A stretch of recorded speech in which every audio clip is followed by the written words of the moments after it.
Wayanad ദുരന്തത്തെക്കുറിച്ച് video ചെയ്തപ്പോൾ ഏറ്റവും കൂടുതൽ ആളുകൾ ചോദിച്ച ഒരു കാര്യമാണ് മുല്ലപ്പെരിയാർ ഡാമിനെ പറ്റി കൂടി ഒന്ന് ചെയ്യാമോ എന്ന്. മുല്ലപ്പെരിയാർ ഡാമിൻ്റെ കാര്യം എന്ന് പറഞ്ഞു കഴിഞ്ഞാൽ വളരെ തമാശയാണ്. ഇതിപ്പോൾ പലപ്പോഴും ഈ അഡ്വക്കേറ്റ് റസൽ ജോയ് പോലെയുള്ളവരുടെ വാചകങ്ങളൊക്കെ കേൾക്കുമ്പോൾ ഇപ്പോൾ പൊട്ടും, സുനാമി വരും, എറണാകുളം കാണില്ല, തൃശ്ശൂർ കാണില്ല എന്നൊക്കെ പറഞ്ഞ് അവരിങ്ങനെ പറഞ്ഞു പോവുകയാണ്. ശരിക്കും ഈ ഇത്രയും ഭീതിപ്പെടുത്തേണ്ട കാര്യമുണ്ടോ എന്നുള്ളതിനെ കുറിച്ചിട്ടാണ് ഞാൻ ഇന്ന് സംസാരിക്കാമെന്ന് വിചാരിക്കുന്നത്.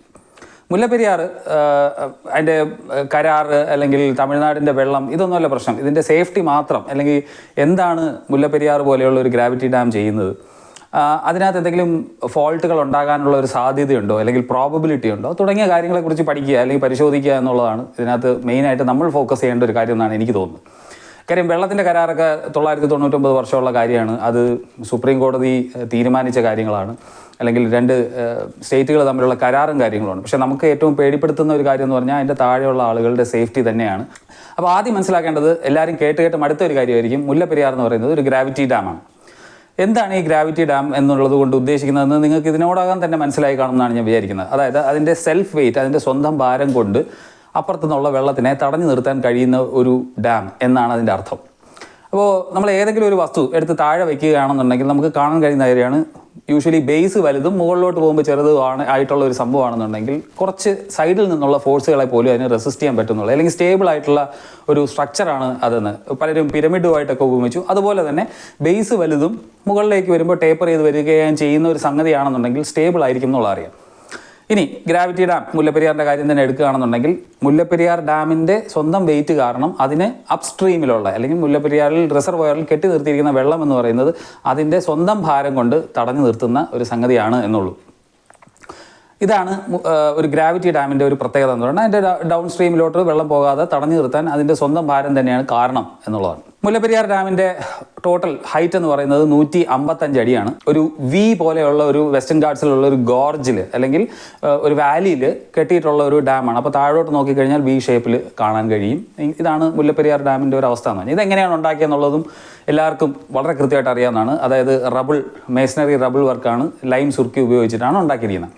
റബിൾ എന്ന് പറഞ്ഞു കഴിഞ്ഞാൽ കല്ലുകൾ, പാറക്കല്ലുകൾ ഉപയോഗിച്ചിട്ട് ഉണ്ടാക്കിയിട്ടുള്ളതാണ്. അല്ലെങ്കിൽ നമ്മുടെ വീടൊക്കെ ബേസ്മെൻറ്റ് കെട്ടാൻ ഉപയോഗിക്കുന്ന പോലെയുള്ള കരിങ്കല്ല് കൊണ്ട് ഉണ്ടാക്കിയിട്ടുള്ള ഒരു സ്ട്രക്ചറാണ് അത് എന്നുള്ളതാണ്. എല്ലാവർക്കും ഉള്ള പ്രശ്നം എന്താണ്, ഇതിനൊരു എക്സ്പയറി ഡേറ്റ് ഉണ്ട്. അപ്പോൾ എക്സ്പയറി ഡേറ്റ് കഴിഞ്ഞ് നമ്മൾ മരുന്ന് കഴിക്കുന്നില്ല, എക്സ്പയറി ഡേറ്റ് കഴിഞ്ഞ് നമ്മളൊന്നും ഉപയോഗിക്കുന്നില്ല, ബ്രെഡ് ആണെങ്കിലും വാങ്ങിച്ചു കഴിഞ്ഞാൽ എക്സ്പയറി ഡേറ്റ് നോക്കൂ, അപ്പോൾ അതിനുശേഷമുള്ള ബ്രെഡ് നമ്മൾ കഴിക്കുന്നില്ല, ഇതൊക്കെയാണ് പറയുന്നത്. ഈ എക്സ്പയറി ഡേറ്റ് ഈ ഫുഡോ മെഡിസിനോ ഉള്ളതുപോലെ ഇതിനെ കമ്പയർ ചെയ്യുന്നത് ശരിയല്ല. അതിൻ്റെ ഒരു കാരണം എന്ന് പറഞ്ഞു കഴിഞ്ഞാൽ, ഈ മുല്ലപ്പെരിയാർ കെട്ടാനായിട്ട് ഉപയോഗിക്കാൻ കൊണ്ടുവന്ന ഗ്രാനൈറ്റ് തന്നെ മില്യൺസ് ഓഫ് ഇയേഴ്സ് ഓൾഡ് ആണ് എന്നുള്ളതാണ് കാര്യം. കരിങ്കല്ല് എന്ന് പറയുന്നത് വർഷങ്ങൾ കഴിയുന്തോറും മോശപ്പെട്ട് ചീത്തയായി ചീഞ്ഞു പോകുന്ന ഒരു സാധനമല്ല, അത് വെള്ളത്തിൽ കിടക്കുകയാണെന്നുള്ളത് സത്യമാണ്. ഇനി അതിന് ചുറ്റും ഉണ്ടാക്കിയിരിക്കുന്ന ഈ സുർക്കി മോർട്ടാർ എന്ന് പറയുന്നത് അതിൻ്റെ റോൾ എന്താണ് എന്നുള്ളതാണ്.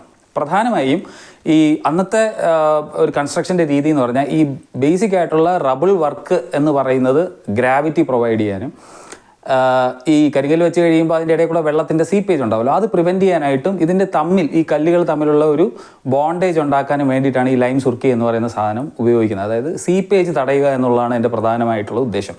ഈ ഷേപ്പിലായതുകൊണ്ട് അത് അവിടെ തന്നെ നിൽക്കുകയും ചെയ്യും, സുർക്കി അതിൻ്റെ സീപ്പേജ് തടയുകയും ചെയ്യും. ഉണ്ടാക്കിയ സമയത്ത് അത് ഉപയോഗിച്ചുകൊണ്ടിരുന്നത് നമുക്കറിയാം 154 അടി ഹൈറ്റിലാണ് വെള്ളം ഉപയോഗിച്ചുകൊണ്ടിരുന്നത്. അതിനുശേഷം സെൻട്രൽ വാട്ടർ കമ്മീഷൻ പരിശോധന നടത്തിയപ്പോഴാണ് അതായത് അന്ന് 15 TMC, അതായത് 15 TMC എന്ന് പറയുന്നത് 1000 മില്യൺ ക്യൂബിക് ഫീറ്റ് എന്നാണ്. അപ്പോൾ 15 TMC വെള്ളമാണ് അത് ഹോൾഡ് ചെയ്തുകൊണ്ടിരുന്നെങ്കിൽ സെൻട്രൽ വാട്ടർ കമ്മീഷൻ ഇതിനെ പരിശോധിച്ചതിന് ശേഷം 1/3 വെള്ളം എടുത്ത് അതിനകത്ത് നിന്ന് മാറ്റി എന്നുള്ളതാണ്. അപ്പോൾ ഫുൾ ഭാരത്തോട് അല്ലെങ്കിൽ ഫുൾ ലോഡിൽ നിന്ന സമയത്ത് ഉണ്ടായിരുന്നതിനേക്കാൾ 1/3 വെള്ളം ഇപ്പോൾ മാറ്റിയിട്ടുണ്ട്. ഇപ്പോൾ ഒരു 10 TMC വരെയൊക്കെ ഉള്ള വെള്ളമാണ് അതിനകത്ത് ഉള്ളത് എന്നുള്ളത് നമുക്കറിയാം. അതായത് നേരത്തെ ഉള്ളതിനേക്കാളും ഇപ്പോൾ സൈഡിലേക്കുള്ള ഹൈഡ്രോസ്റ്റാറ്റിക് പ്രഷർ കുറവാണ് എന്നാണ്. അതായത് ഡാമിൽ വെള്ളത്തിൻ്റെ തള്ളൽ കുറവാണ് എന്നുള്ളതാണ്. നമുക്ക് അതിന് ശേഷമുള്ള വർക്കുകളിലേക്ക് വരാം.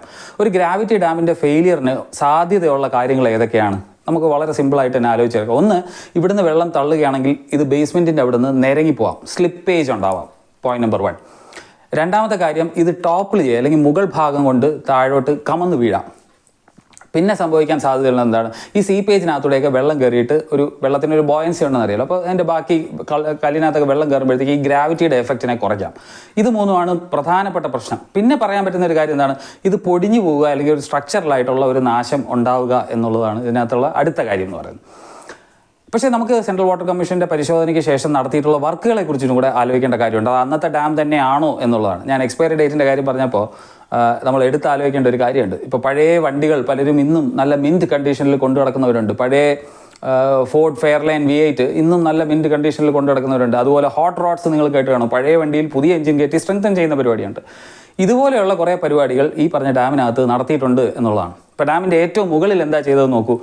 ഏറ്റവും മുകളിൽ അവർ ഒരു RCC ക്യാപ്പിംഗ് ചെയ്തിരിക്കുകയാണ്. RCC എന്ന് പറയുമ്പോൾ റീഇൻഫോഴ്സ്ഡ് സിമെൻറ്റ് കോൺക്രീറ്റ് ആണ്. അത് കമ്പിയും സിമെൻറ്റും കോൺക്രീറ്റും കൂടെ ഉപയോഗിച്ചിട്ട് മുകളിൽ 1 മീറ്റർ കനത്തിന് മുകളിലത്തെ ഭാഗമൊക്കെ ചിപ്പ് ചെയ്ത് കളഞ്ഞതിന് ശേഷം വളരെ വലിയൊരു കട്ടിയുള്ള കനത്തിന് കമ്പിയിട്ട് അവരാദ്യം കോൺക്രീറ്റ് ചെയ്തു എന്നുള്ളതാണ്.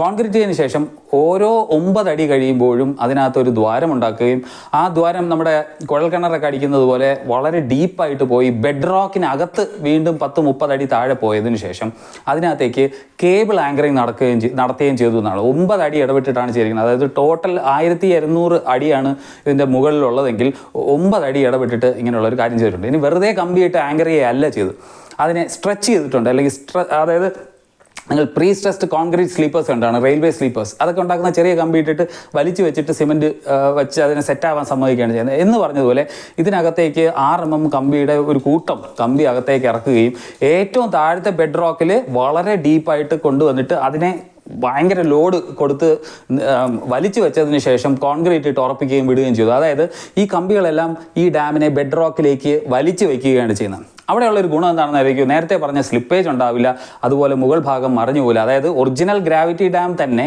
154 അടി വെള്ളം നിലനിർത്താൻ ആ ഗ്രാവിറ്റി, ആ വെയിറ്റ് തന്നെ അതിന് ധാരാളമായിരുന്നെങ്കിൽ ഇപ്പോൾ അതിന് പകരം ഏതാണ്ട് ഒരു 13,000 ടണ്ണിന് ഇക്വലൻ്റ് ആയിട്ടുള്ള ഒരു ഫോഴ്സ് താഴേക്ക് വലിക്കുന്നുണ്ട് എന്നുള്ളതാണ്. അത് അവിടെ തന്നെ നിലയുറപ്പിച്ച് നിർത്താനായിട്ട് സഹായിക്കുന്നുള്ളത്. ഇനി ആകെപ്പാടെ ഉള്ള ഒരു പോസിബിലിറ്റി എന്ന് പറയുന്നത്, അപ്പോൾ അതായത് നിരങ്ങിപ്പോകില്ല, മറിഞ്ഞു വീഴില്ല, പൊങ്ങുകയില്ല, അതായത് ബോയൻസി ഉണ്ടാവില്ല. ഈ 3 പ്രശ്നങ്ങളും ഈ പറയുന്ന കാര്യത്തിൽ തന്നെ. കാര്യം ഈ ഏറ്റവും മുകളിലത്തുള്ള RCC ക്യാപ്പിംഗ് എന്ന് പറയുന്നത് ഹോൾ ലെങ്ത് ഉള്ളതാണ്, ആ മൊത്തം നീളത്തിലുള്ളതാണ്. ആ നീളത്തിലാണ് ഈ താഴെ നിന്നുള്ള കേബിൾ വലിച്ച് താഴോട്ട് വയ്ക്കുന്നത്. അപ്പോൾ അഥവാ ഇതിൻ്റെ ഇടയിൽ സുർക്കിയൊന്നും ഇല്ലെങ്കിലും ഈ കരിങ്കലിനെ ഞെക്കി പിടിച്ചിരിക്കുന്നതിന് തുല്യമാണ്. അപ്പോൾ അതിൻ്റെ ഇടയിൽ കൂടി എന്ത് ഫോഴ്സ് സൈഡിൽ നിന്ന്, അതായത് 13,000 ടണ്ണിന് ഈക്വലൻ്റ് ആയിട്ടുള്ള ഫോഴ്സാണ് മുകളിൽ നിന്ന് വന്നിരിക്കുന്നത്. അപ്പോൾ ഇനി സുർക്കിയൊന്നും ഇല്ലെങ്കിലും കുഴപ്പമില്ല എന്നുള്ളതാണ്. അവിടെ മാത്രം തീർന്നില്ല പണി എന്നുള്ളതാണ്. ഇതിൻ്റെ ഡൗൺ സൈഡിൽ, ഇതൊരു ഗ്രാവിറ്റി ഡാം ആണെന്ന് ഓർക്കണം, അതിൻ്റെ പഴയ ഡാം കോൺട്രിബ്യൂട്ട് ചെയ്യുന്ന വെയിറ്റ് എന്ന് പറഞ്ഞാൽ 60% ഉള്ളൂ. അതിനപ്പുറത്ത് ഏതാണ്ട് നല്ല കനത്തിന് തന്നെ കോൺക്രീറ്റ് കൊണ്ട്, അതായത് ഈ പഴയ ഡാമിൻ്റെ കൂടെ തന്നെ അതിൻ്റെ ഇപ്പോൾ മൊത്തം ഡാമിൻ്റെ വീതി എടുത്ത് നോക്കുകയാണെന്നുണ്ടെങ്കിൽ 1/3 വീതി വരത്തക്ക രീതിയിൽ പ്ലെയിൻ സിമെൻറ്റ് കോൺക്രീറ്റ് അതിൻ്റെ അപ്പുറത്ത് ചെയ്തിട്ടുണ്ടെന്നുള്ളതാണ്. അതിനകത്ത് 2 ഇൻസ്പെക്ഷൻ ഗാലറി ഉണ്ട്. അഥവാ കാര്യം അപ്സ്ട്രീമിൽ പണി ചെയ്യാൻ പറ്റില്ല, അവിടുന്ന് എന്തെങ്കിലും സീപ്പേജ് ഉണ്ടെങ്കിൽ ഈ ഇൻസ്പെക്ഷൻ ഗാലറിക്കകത്ത് കാണാൻ പറ്റണം. അപ്പോൾ അതിന് വേണ്ടിയിട്ട് 2 ഇൻസ്പെക്ഷൻ ഗാലറി, 40 അടിയിലും 10 അടിയിലും ആണെന്നാണ് എൻ്റെ ഓർമ്മ, അങ്ങനെ 2 ഇൻസ്പെക്ഷൻ ഗാലറി കൂടെ ചെയ്തിട്ടുണ്ട്. അപ്പോൾ സുർക്കി കൂടെ എന്തെങ്കിലും ലീക്ക് ഉണ്ടെന്നുണ്ടെങ്കിൽ കാണാൻ വേണ്ടിയിട്ടാണ്. ഈ ഗ്രൗട്ടിങ് ചെയ്ത സമയത്ത് തന്നെ സംഭവിച്ച ഒരു കാര്യം എന്ന് പറഞ്ഞു കഴിഞ്ഞാൽ അപ്പോൾ തന്നെ ഇതിനകത്തുള്ള വിടവുകളൊക്കെ ഓൾമോസ്റ്റ് എല്ലാം ഫില്ലായി കാണും എന്നുള്ളതാണ്. അതിനുശേഷമാണ് കേബിളിംഗ് ചെയ്തത്. അപ്പോൾ അത് തന്നെ ഒരു സോളിഡ് ആയിട്ടുള്ള സ്ട്രക്ചറാണ്. ഇനി നമുക്ക് ആലോചിക്കേണ്ട ഒരു കാര്യം എന്ന് പറഞ്ഞു കഴിഞ്ഞാൽ ഏതെങ്കിലും ഒരു ഭാഗം മാത്രം ഇടിഞ്ഞു പോവുകയാണെങ്കിൽ ഉള്ള പ്രശ്നമാണ്. അപ്പോൾ നമ്മൾ പറയേണ്ടത് എങ്ങനെയാണ്, ആ ഒരു സാധ്യതയാണ് നമ്മൾ എപ്പോഴും ആലോചിക്കേണ്ടത്. അതായത് ഏതെങ്കിലും ഒരു ചെറിയ പോർഷൻ മാത്രം ഫെയിൽ ചെയ്യും. ഇപ്പോൾ നമ്മൾ ഒരു ഡാമിൻ്റെ ഒരു ഷട്ടർ പൊളിഞ്ഞപ്പോൾ ഉള്ള ഇമ്പാക്റ്റിനെ പറ്റി കണ്ട അതുപോലെ ചെറിയ ചെറിയ ഏരിയകൾ പൊളിഞ്ഞു പോകാനുള്ള ഒരു സാധ്യതയാണ് അഥവാ പൊളിഞ്ഞു പോകണം എന്നുണ്ടെങ്കിൽ തന്നെ അതിനുള്ള സാധ്യതയായിട്ട് തന്നെ കാണുന്നത്. പലരും പറയുന്നത് എന്താണ്, മുല്ലപ്പെരിയാറിലെ 15 TMC വെള്ളം മുല്ലപ്പെരിയാർ പൊട്ടിക്കഴിഞ്ഞാൽ അപ്പോൾ തന്നെ ഇടുക്കി അണക്കെട്ടിലെത്തും, ഇടുക്കി അണക്കെട്ടിൻ്റെ ഫെയിലിയർ കാരണം എറണാകുളം വരെ പോകും എന്നാണ് പറയുന്നത്. ഇങ്ങനെ ഒരു ചെയിൻ ഓഫ് ഇവൻറ്റ്സ് പ്രെഡിക്റ്റ് ചെയ്യാൻ ഒന്നാമത്തെ കാര്യം വളരെ ബുദ്ധിമുട്ടാണ്. അതിൻ്റെ കാരണം എന്ന് പറഞ്ഞു കഴിഞ്ഞാൽ ഇവർ അവിടെ സപ്പോസ് ചെയ്യുന്നത് ഒറ്റയടിക്ക് മുല്ലപ്പെരിയാർ ഡാം അവിടുന്ന് എടുത്ത് മാറ്റിയാൽ എന്തുമാത്രം വെള്ളം പോകും എന്നുള്ളത് കണക്ക് കൂട്ടിയിട്ടാണ്.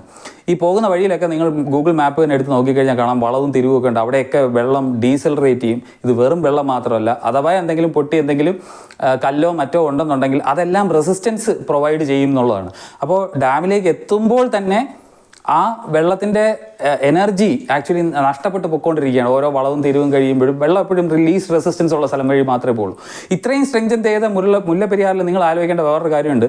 ഈ ഡാം കെട്ടി നിർത്തിയിരിക്കുന്നത് ഒരു ഓപ്പണിംഗ് ആണെന്നുണ്ടെങ്കിൽ ബാക്കി പല സ്ഥലത്തും എംബാങ്ക്മെൻറ്റും മൺതിട്ടയും അതുപോലെയുള്ള പല കാര്യങ്ങളൊക്കെ കാണും. അത് ചിലപ്പോൾ ഇതിനേക്കാൾ വീക്കായിട്ടുള്ള ലിങ്ക് ആണെന്നുണ്ടെങ്കിൽ അതുവഴിയും വെള്ളം ലീക്ക് ചെയ്യാം. വെള്ളം എപ്പോഴും ഫ്ലോ ചെയ്യുന്ന ഏറ്റവും ലീസ്റ്റ് റെസിസ്റ്റൻസ് ഉള്ള സ്ഥലത്തൂടെയാണ്. മുല്ലപ്പെരിയാർ നല്ല സ്ട്രോങ് ആണെന്നുണ്ടെങ്കിൽ സംഭവിക്കുന്നത് വേറെ ഏതെങ്കിലും വീക്ക്നെസ് ഉള്ള ഒരു ഏരിയ ഉണ്ടെങ്കിൽ അതുവഴി പോകാം. ഇടുക്കി ഡാമിൻ്റെ കാര്യത്തിലേക്ക് റിസർവെയറിലേക്ക് വെള്ളം വന്നു കഴിഞ്ഞാൽ 70 TMC വെള്ളം ഓൾറെഡി അതിനകത്തുണ്ട്.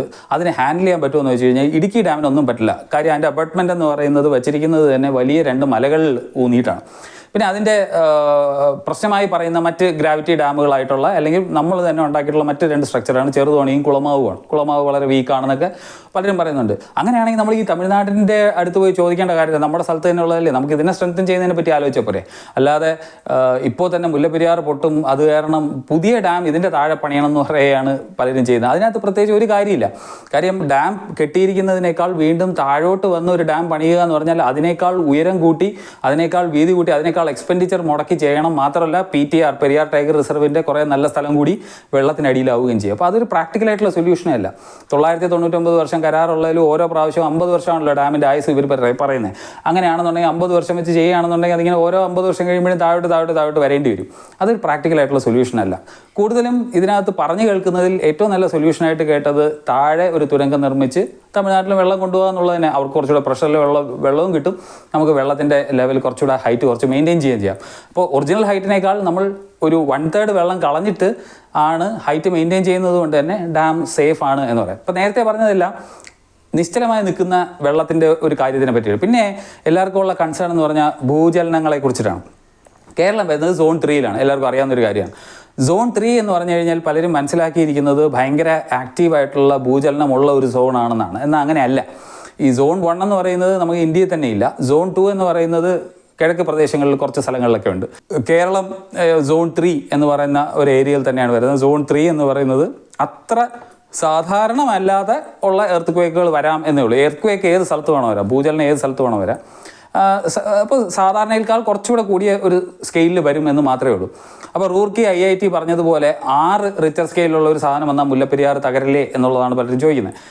6 സ്കെയിലിൽ വന്നു കഴിഞ്ഞാൽ വിത്ത്സ്റ്റാൻഡ് ചെയ്യാൻ കഴിയുന്ന ഡാമുകൾ, അതിനുവേണ്ടി സ്പെഷ്യലി ഡിസൈൻഡ് ആയിട്ടുള്ള ഡാമുകളല്ലാത്ത എല്ലാ ഡാമുകളും വലിയൊരു ഭൂചലനം ഉണ്ടായിക്കഴിഞ്ഞാൽ പോകുന്നുള്ളതാണ്. അപ്പോൾ അതിനുള്ള സാധ്യത എല്ലാ ഡാമുകൾക്കും ഉണ്ട് എന്നുള്ളത് തന്നെയാണ് സത്യം. അപ്പോൾ പക്ഷേ അതങ്ങനെ ഒരു പേടിക്കേണ്ട ഒരു മേഖലയല്ല. കേരളത്തിൽ വന്നിട്ടുള്ള മാഗ്നിറ്റ്യൂഡുകളൊക്കെ നോക്കിക്കഴിഞ്ഞാൽ അത്ര വലിയ മാഗ്നിറ്റ്യൂഡിലുള്ള ഒന്നും വന്നിട്ടില്ല. 3.4 ഒക്കെ വന്നിട്ടുള്ളൂ. ഇപ്പോൾ റസൽ ജോയ് പറയുന്ന പോലെ ഓരോ തവണയും കൂടി വരുന്ന ഒരു പ്രതിഭാസമൊന്നും അല്ല ഈ സീസ്മിക് ആക്ടിവിറ്റി എന്നുള്ളത് നമുക്ക് പറയേണ്ടി വരും. മറ്റൊരു സാധ്യത, ഇതിപ്പോൾ വെള്ളം നിറഞ്ഞു നിൽക്കുന്ന ആ ഒരു ഫുൾ ഹൈറ്റിൽ നിറഞ്ഞു നിൽക്കുന്ന സമയത്ത് ലാൻഡ് സ്ലൈഡുകളോ വല്ലതും ഉണ്ടാവുകയാണെന്നുണ്ടെങ്കിൽ, അതായത് റിസർവയറിനകത്ത് ഏതെങ്കിലും മലയിടിച്ചിലോ മണ്ണിടിഞ്ഞ് വെള്ളത്തിലേക്ക് വീഴുകയോ ചെയ്യുകയാണെങ്കിൽ ഉണ്ടാകുന്ന വേവ് ഉണ്ട്. ആ വേവ് ഡാമിലേക്ക് വന്ന് ഹിറ്റ് ചെയ്യുകയാണെന്നുണ്ടെങ്കിൽ നല്ല രീതിയിലുള്ള പ്രഷർ സൈഡിൽ നിന്ന് തന്നെ കൊടുക്കുന്നതിനുള്ളൊരു സാധ്യതയുണ്ട്. പക്ഷേ അതും ഈ നമ്മുടെ ഈ ക്യാപ്പിങ്ങും അതുപോലെ തന്നെയുള്ള ആങ്കറിങ് ഉള്ളതുകൊണ്ട് അത്രത്തോളം പ്രശ്നമാവാനുള്ള സാധ്യതയില്ല എന്നുള്ളതാണ് ഒറ്റ നോട്ടത്തിൽ തന്നെ കാണുന്നത്. അപ്പോൾ ഇമ്മീഡിയറ്റ്ലി എനിക്ക് എപ്പോഴും ഓർമ്മ വരുന്നൊരു കാര്യം, പണ്ടൊരു കഥയുണ്ട്, പുലി വരുന്നേ എന്ന് പറയുന്നൊരു കുട്ടിയുടെ കഥ. എന്നും പറഞ്ഞുകൊണ്ടിരിക്കും പുലി വരുന്നു എന്നുള്ളത്. അപ്പോൾ ആളുകളെ എന്നിട്ട് വന്ന് ഓടിക്കൂടുന്ന ആളുകളുടെ അടുത്തൊക്കെ പറയും നിങ്ങൾ പറ്റിക്കുന്നതാണെന്ന് പറയും. അവസാനം പുലി വന്നപ്പോൾ ആരും സഹായിക്കാനില്ലായിരുന്നു എന്നുള്ളൊരു കാര്യമാണ്. ഇപ്പം ആസ് ഇറ്റ് ഈസ് മുല്ലപ്പെരിയാറിന് പ്രശ്നമില്ല. പക്ഷേ നമ്മളിപ്പോൾ പൊട്ടും എന്ന് പറഞ്ഞ് ആളുകളെയും പേടിപ്പിക്കുന്നു. അതുപോലെ ബാക്കിയുള്ള സ്റ്റേറ്റ്സിൻ്റെ മുന്നിലൊക്കെ ഇതിൻ്റെ സേഫ്റ്റിയുടെ സ്റ്റഡീസ് അവരുടെ കയ്യിലുള്ളത് കൊണ്ട് തന്നെ അവരുടെ മുന്നിൽ നമ്മൾ നാണം കെട്ടുകൊണ്ടിരിക്കുകയാണ്. കാര്യം നിങ്ങൾ പറയുന്നതിനകത്ത് പ്രത്യേകിച്ച് അർത്ഥമൊന്നും ഇല്ല എന്നുള്ള രീതിയിലാണ് അവർ നോക്കുന്നത്. അപ്പോൾ നാളെ ഒരു കാര്യത്തെ ആക്ച്വൽ സേഫ്റ്റി ഇഷ്യൂ ഉണ്ടെങ്കിൽ നമ്മൾ പറഞ്ഞാലും ഒറ്റ മനുഷ്യൻ കേൾക്കാനുണ്ടാവില്ല എന്നുള്ളതാണ് ഇതിനകത്തുള്ള ഏറ്റവും വലിയ പ്രശ്നം. അപ്പോൾ ആസ് ഇറ്റ് ഈസ് മുല്ലപ്പെരിയാർ ഇന്ന് പൊട്ടുമോ നാളെ പൊട്ടുമോ എന്ന് വെച്ച് കഴിഞ്ഞാൽ നോബഡി ക്യാൻ പ്രെഡിക്റ്റ് ദാറ്റ്. പക്ഷേ നോർമലായിട്ടുള്ള പ്രോബബിലിറ്റി വെച്ച് നോക്കുമ്പോൾ അല്ലെങ്കിൽ അതിനകത്തുള്ള സ്ട്രെങ്തനിങ് ആക്ടിവിറ്റീസ് വെച്ച് നോക്കുമ്പോൾ മുല്ലപ്പെരിയാർ വളരെ സ്ട്രോങ് ആയിട്ടുള്ള സ്ട്രക്ചറാണ്. ഈ പറയുന്ന രീതിയിൽ പേടിക്കേണ്ട കാര്യമൊന്നുമില്ല. ഇനി വേറൊരു കാര്യം, മുല്ലപ്പെരിയാറിൻ്റെ അഥവാ ഇപ്പോൾ അതിൻ്റെ ഫ്ലഡ് പ്ലെയിൻസിൽ അല്ലെങ്കിൽ ഡൗൺ സ്ട്രീമിൽ താമസിക്കുന്ന ആളുകളെ ഇവാക്യുവേറ്റ് ചെയ്യാനോ അവർക്ക് ബെറ്റർ ആയിട്ടുള്ള ഒരു സ്ഥലം കൊടുക്കാനോ അവരുടെ ഡയറക്റ്റ് ലൈനിൽ വരുന്ന ഇടുക്കി ഡാം വരെയുള്ള ആ ഒരു പ്രദേശത്ത് ഈ ഡയറക്റ്റായിട്ട് റിസ്ക് വരുന്ന സ്ഥലങ്ങളിലുള്ളവരെ കുറച്ച് മാറ്റി പാർപ്പിക്കുക എന്നുള്ളത് ഒരു സേഫ്റ്റിയുടെ ഭാഗമായിട്ട് വേണമെങ്കിൽ ഗവൺമെൻറ് ചെയ്യാവുന്നതാണ്. അതുപോലെ തന്നെ ഈ കുളമാവും ചെറുതോണിയും നമ്മുടെ ഏരിയയിലുള്ള സാധനമാണല്ലോ. അപ്പോൾ അതിനകത്ത് അഥവാ അത് പൊട്ടും, അതിന് സ്ട്രെങ്ത് കുറവാണെന്ന് തോന്നുകയാണെന്നുണ്ടെങ്കിൽ നിങ്ങൾ മുല്ലപ്പെരിയാർ ശരിയാക്കുന്നതിന് മുമ്പ് ആദ്യം ചെയ്യേണ്ട കാര്യം, അതിന് ആരുടെയും പെർമിഷനോ വേറെ കാര്യമൊന്നും വേണ്ടതല്ല, അത് ചെയ്യുക എന്നുള്ളതാണ്. ഇനി കൂടെ പഠിക്കുക അല്ലെങ്കിൽ വേറെ ഏതെങ്കിലും കമ്മിറ്റിയെ കൊണ്ട് പഠിപ്പിക്കുക എന്നൊക്കെ പലരും പറയുന്നു. ഓരോ പ്രാവശ്യവും നമ്മൾ ചിലവാക്കുന്നത് പബ്ലിക് മണിയാണ്, ടാക്സ് പേയേഴ്സ് മണിയാണ്. അപ്പോൾ ഒരു പഠനം നടത്തി എൻ്റെ സിറ്റുവേഷൻ എന്താണെന്ന് അസസ് ചെയ്ത് കഴിഞ്ഞാൽ ചുമ്മാ എപ്പോഴും പഠനം നടത്തിക്കൊണ്ടിരിക്കുക, ഓരോരുത്തർ കേസ് കൊടുക്കുന്ന ഓരോ ഏജൻസിയെ കൊണ്ട് അന്വേഷിപ്പിക്കുക എന്ന് പറയുന്നത് പ്രത്യേകിച്ച് കാര്യമൊന്നുമില്ല. ഈ തമിഴ്നാട് വളരെ കാര്യമായിട്ട് തന്നെ മുല്ലപ്പെരിയാറിനെ പരിപാലിക്കും. കാര്യം അവർക്ക് 5 സ്റ്റേറ്റിൻ്റെ വെള്ളം കൂടി ആയതുകൊണ്ട് അവരുടെ ആ മോണിറ്ററിങ് സിസ്റ്റവും അവർ വളരെ കൃത്യമായിട്ട് തന്നെ അതിൻ്റെ സേഫ്റ്റി മോണിറ്റർ ചെയ്യുന്നുള്ള കാര്യം. ഒരിക്കൽ പൊട്ടിക്കഴിഞ്ഞാൽ പിന്നെ തമിഴ്നാടിന് വെള്ളം കിട്ടേയില്ല എന്നുള്ളത് അവർക്ക് അറിയാവുന്നതുകൊണ്ട് അവരെന്തായാലും അത് കൃത്യമായിട്ട് പരിപാലിക്കും എന്നുള്ളതാണ് ഇതിനകത്ത് പറയാനുള്ള ഒരൊറ്റ കാര്യം. അപ്പോൾ മുല്ലപ്പെരിയാർ പൊട്ടുമോ എന്ന് വെച്ച് കഴിഞ്ഞാൽ മുല്ലപ്പെരിയാർ എന്നല്ല, ഏത് ഡാമാണെങ്കിലും പൊട്ടാൻ പറ്റുന്ന ഒരു സാധനമാണ്, മനുഷ്യനുണ്ടാക്കിയ ഒരു സാധനമാണ്, പൊട്ടിയൊക്കെ പോവാം. പക്ഷേ ഇപ്പോൾ ഈ വയനാട് ദുരന്തമായിട്ട് ബന്ധപ്പെട്ട് അല്ലെങ്കിൽ ഗൂഗിൾ മാപ്പിൻ്റെ എങ്ങനെയാണ് ഗൂഗിൾ മാപ്സ് ഉണ്ടാക്കുന്നത് അല്ലെങ്കിൽ ഗൂഗിൾ എർത്തിൻ്റെ പടങ്ങൾ മൊസൈക്ക് പോലെ പല പല ചെറിയ പടങ്ങൾ സ്റ്റിച്ച് ചെയ്താണ് ഉണ്ടാക്കുന്നത്, അതിനകത്തുള്ളൊരു ഗ്ലിച്ചാണെന്ന് മനസ്സിലാക്കാൻ പറ്റാത്തവരാണ് മലയാളികളെന്ന് എനിക്ക് തോന്നുന്നില്ല. അല്ലാതെ അതിനകത്ത് ഇപ്പോൾ പൊട്ടുമോ അല്ലെങ്കിൽ മഴ പെയ്ത് കഴിഞ്ഞാൽ ഉടനെ കുതിർന്ന് അലിഞ്ഞു പോവോ എന്നൊക്കെ ചോദിച്ചു കഴിഞ്ഞാൽ അങ്ങനെ പോകാനുള്ള സാധ്യത കാണുന്നില്ല എന്നുള്ളതാണ് പരമാർത്ഥം. അപ്പോൾ ഇതിൻ്റെ താഴെ വന്ന് കമൻറ്റ് ചെയ്യാൻ സാധ്യതയുള്ളത് നിങ്ങൾ മുല്ലപ്പെരിയാറിൻ്റെ അടിയിൽ വീട് വെച്ച് താമസിക്കുമോ എന്നാണെന്നുണ്ടെങ്കിൽ, മുല്ലപ്പെരിയാറിൻ്റെ അടിയിൽ വീട് വെച്ച് താമസിച്ചു കഴിഞ്ഞാൽ ഞാൻ താമസിക്കുന്ന സ്ഥലവും എൻ്റെ ജോലിയും എൻ്റെ ബാക്കിയുള്ള കാര്യങ്ങളുമായിട്ട് നടക്കില്ല. അതുകൊണ്ട് താമസിക്കുന്നില്ല എന്നുള്ളൂ. സ്ഥലം എഴുതി തരികയാണെങ്കിൽ ഞാൻ വാങ്ങിച്ച് സന്തോഷമായിട്ട് അവിടെ കൃഷി ചെയ്തോളാം. അപ്പോൾ ഇത്രയും പറഞ്ഞുകൊണ്ട് ഇന്നത്തെ വീഡിയോ നിർത്തുന്നു. ബൈ. മറ്റൊരു ഇൻട്രസ്റ്റിംഗ് ആയിട്ടുള്ള വിഷയമായിട്ട് കാണാം. അതുവരെ